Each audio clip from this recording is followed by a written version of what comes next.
I think we all know social media is addictive, and this landmark case in the US has kind of proved that. The thing with my scrolling and doom scrolling and all that, I try to keep it within my niche. Obviously, I do stray, but I try to just look at the positive side of, addiction recovery, alcoholic recovery, all of that kind of stuff.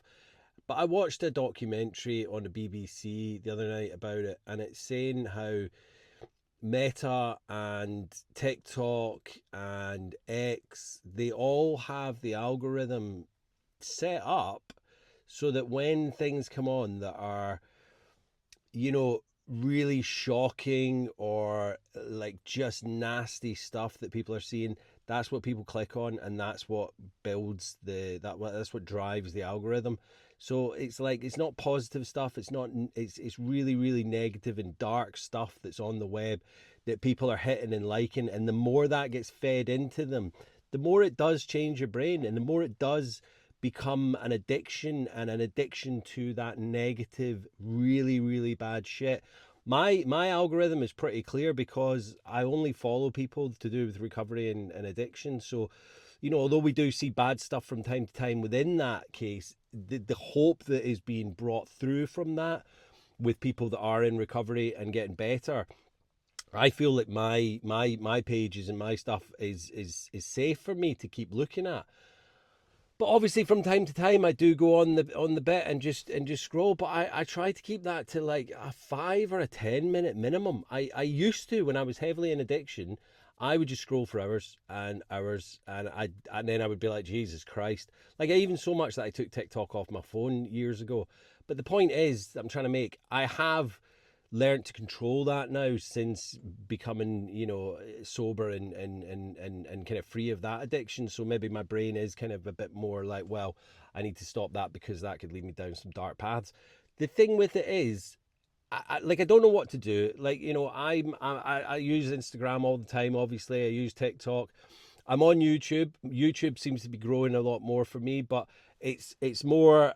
I think if I say the F word on YouTube, that gets restricted. So although YouTube and Google were involved in this case, I do believe that YouTube might be slightly safer and slightly better in that respect. But I think they were just lumped in with the case. I haven't read the full ins and outs of it yet.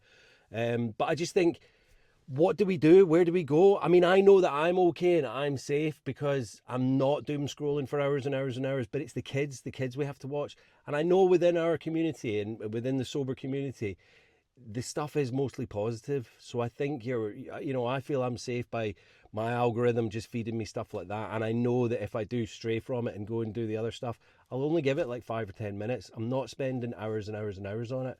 But what do we do? Social media has such a good way of getting our truth out there to people. And I just feel that, like, they're saying that this could be the change of social media.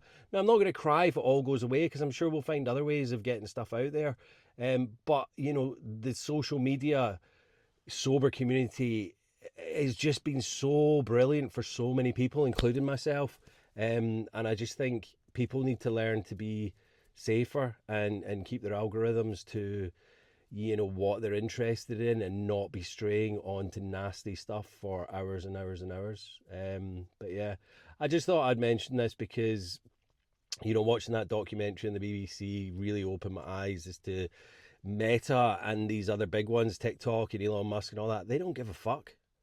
I'm probably going to get censored now on YouTube when I upload this, but they don't care. All they're caring about is driving the ads.